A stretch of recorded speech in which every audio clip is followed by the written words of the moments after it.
Soğuk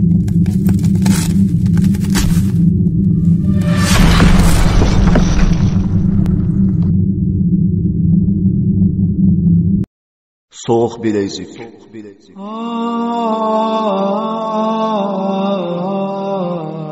Nahayet şefkatlik ve mihriban Allah'ın ismi bilen başlayman. Esselamu aleyküm ve rahmetullahi ve berekatuhu. Tövende İslam çakarlar grup tayyorlagan hicret tarixlaridan Soğuk bilezik degan eserini anlatışını başlaymiz.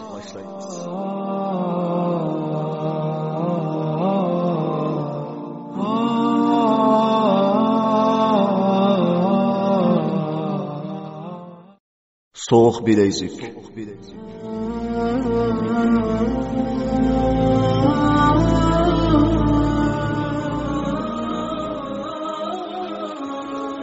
Bu adam bizga nahayet mehr bilan muomala qilgandan keyin tamoqlaringlarni yevilinglar dedi. Biz tamoqimizni yedik. Tamoq yeb bo'lgandan keyin pul bersak bu kishi olmadi va "Yuringlar, men sizlarni masjidga olib boray. Bugun degan juma, birlikda juma o'qiymiz" dedi.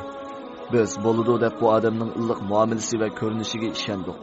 Shuning bilan narsalarimizni bu odamning oshxonasida qo'yib, bu kishining keyindan mangdik.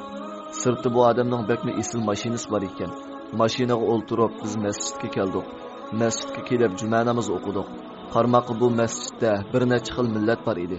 Xitoy millatiga o'xshaydigan odamlar va birmiliklar, uningdan boshqa Hindistonning odamlariga o'xshaydigan kishilarmi bor edi.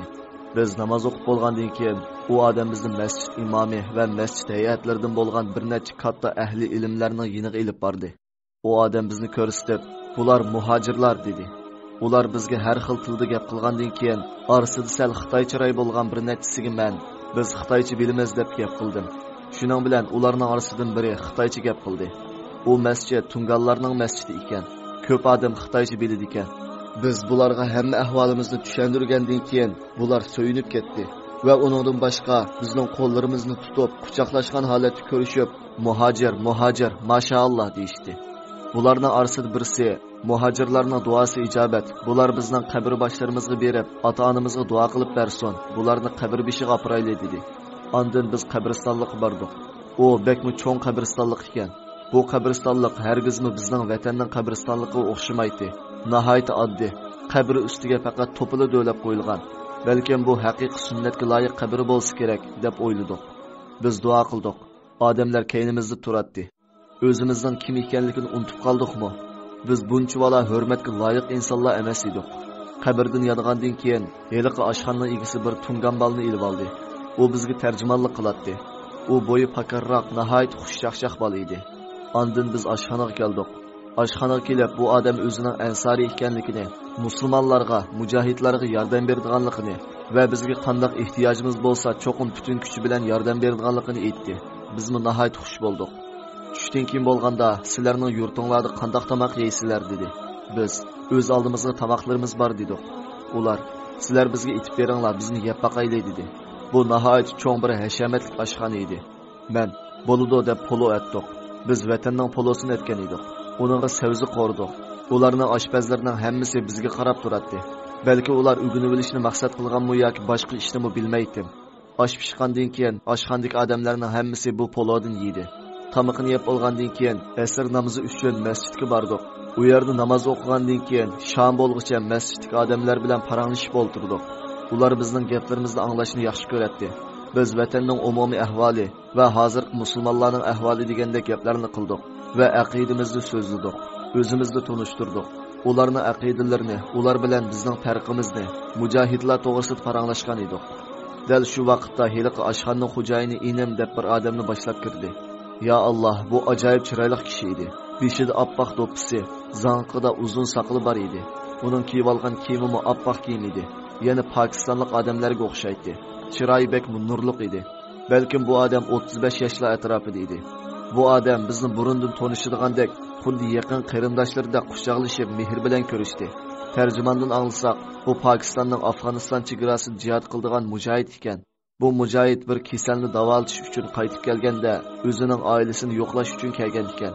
Biz bu odam bilan ko'p paranglashib, maqsadlarimizni dedik. Bu odammo o'zining hayotidan bir oz so'zlab berdi. Biz kecha masjidda ular bilan paranglashib qoldik. Ertesi biz bomdod namozidan keyin masjiddan Ansarining oshxonasiga bordik. U yerda atiganda biz uchun tamoq tayyorlab turibdi. Süt, bolka va ajoyib mizlik tamoqlar edi.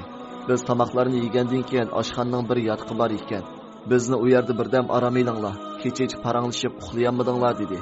Biz u yerda balkim soat 11largacha uxlabdik. Tushdan keyin bo'lganda bu odam tamoq etkizibdi. Ularning aytgan tamoqi tunigun men aytgan Uyg'ur polosi edi. Bugun ular oshxonasini ochmabdi. Ular biz uchun oshxonani ochmagan ekan.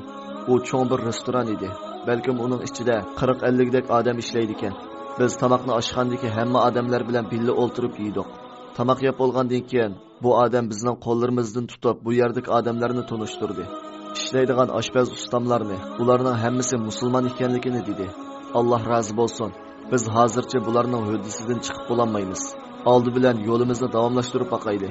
Keyin biz boradigan yerga berib bo'lgandan keyin biz cho'qim aloqalashamiz. Ondan biz elib ketsakmi bo'ladi dedim. Alloh sizdan rozi bo'lsin. Bo'ptamsa Alloh maqsadingizga yetkizgay. Men sizlarni tushdan keyin kichik ayolimning dotisiga opirman. Bugun shu yerda qo'nib qolasizlar dedi. Ya Alloh, Ansari degan mushundoq bo'ldigan o'xshaydi. Davatdim ichimda. Biz asr namozidan keyin bir dachaga keldik. Bu dacha bir bog'chaga o'xshaydi. O'yinning hamma yeri gul bilan to'shqan. Uningdan boshqa har xil hayvonlarmi bor edi. Maymun, timsoq, uningdan boshqa bir necha xil uchadigan qushlarmi bor edi. Ko'pinchisi biz ko'rib boqmagan hayvonlar edi. Biz bu bog'chaga kirgandan keyin o'tirida turgan ravoq shakllik yasalgan dachaga kirdik. U yerda bir necha xizmatchilar bor ekan. Biz shom va xuftan namozlarini masjidga bormay shu dachada o'qidik. Namozdan keyin sizlar tunigun uxlamadinglar, bugun baldirroq aramayinglar dedi. Ondan bizni bir yotoq uyga ilib kirdi. Bu yotoq uy chiroyli yasalgan ekan. Bu yotoqning yermida cho'ng karvat bor edi. Balkim bu karvatda 7-8 odam yota olishi mumkin. Uning yotqanlari, yostiqlari nihoyat cho'ng va chiroyli edi. Men bizning vatanda bunday cho'ng narsalarni ko'rib boqmagan edim. U odam bugun bu yerda yotsizlar dedi. Karvat nihoyat keng va uzun bo'lganligi uchun karvatning to'g'risiga yostiq qo'yib qo'yibdi. Biz bu yerda qator tizilib yotsaqmi 7-8 odam yota olaydik. Biz karvatga chiqib yotdik. Biz birdamda uxlab qoldik. Balkim soat 12 yoki 1 bo'lsa kerak, men uyg'onib ketdim. Beshimni ko'tarib qarsam, yotoqning ichida kichik bir chiroq yondirilgan ekan. Ammo yotoqning ichida bizdan boshqa odam ko'rinmaydi. Men put tarafimga, ya'ni karvatning osti tarafiga qarsam, bizni uyga boshlab kelgan bu millioner, bu dachining xo'jayini bizning putimizning osti tarafida yotgan ekan. Ya Alloh, men yinimdagi qarindoshlarimni asta uyg'otdim. Ondan qaranglar, bu odam bizni karvatga yotqizib, o'zi yerda yotibdi dedim. Biz tuvan ovozda gap qilib, bu odamning uyg'onib ketmasligiga tirishdik. Ondan biz asta qo'pib tahorat oldik va kechilik namoz o'qidik. Biz namoz o'qiyotganda bu odam uyg'onib ketgan o'xshaydi. Biz namozlarimizni o'qib bo'lgandan keyin qarsak, bu kishimi keynimizda turib namoz o'qiyotibdi. Biz namozlarni o'qib bo'lib, zikr o'qib duo qildik. U kishi yinimizga kelib, "Men uchunmi duo qilinglar" dedi. Biz duo qildik. Bir ozdan keyin u odam meni sirtga chaqirdi va ho'yilning keyniga opardi. U yerda ikkimizda bor edik. U uzun ko'nglikining osti tarafidan qo'lini suzib, bir bog'lam pul oldi.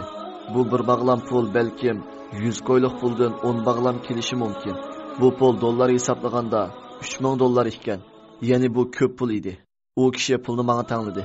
Men, "Bu nima?" dedim. "Bu pul, buni hijrat qilish uchun ishlatinglar. Buni sizlar uchun atdim. Hech kimga bildirma. Alloh bilsa bo'ldi" dedi. Ko'zimga yoshlar to'lgan edi. Men pulni oldim va ekirib somkaga silib qo'ydim. Namozdan keyin bizga, "Bu yerda uzun tursanglar bo'lmaydi. Bu yerda nurg'un odamlar musulmonlarga ziyonkashlik qiladi.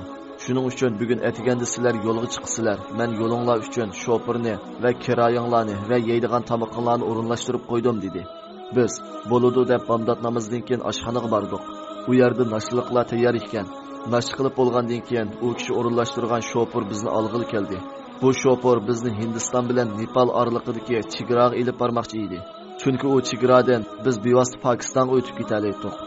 Ondan atiganda shofirning mashinasiga chiqib, balkim kech soat 6largacha mangduqmi bilmayman. Kechda biz mehmonxonaga yetib keldik. Ammo keynimizda bizga nimalarnidir o'z amali bilan go'zal islom axloqini o'rgatib qo'ygan Ansari qilib qoldi.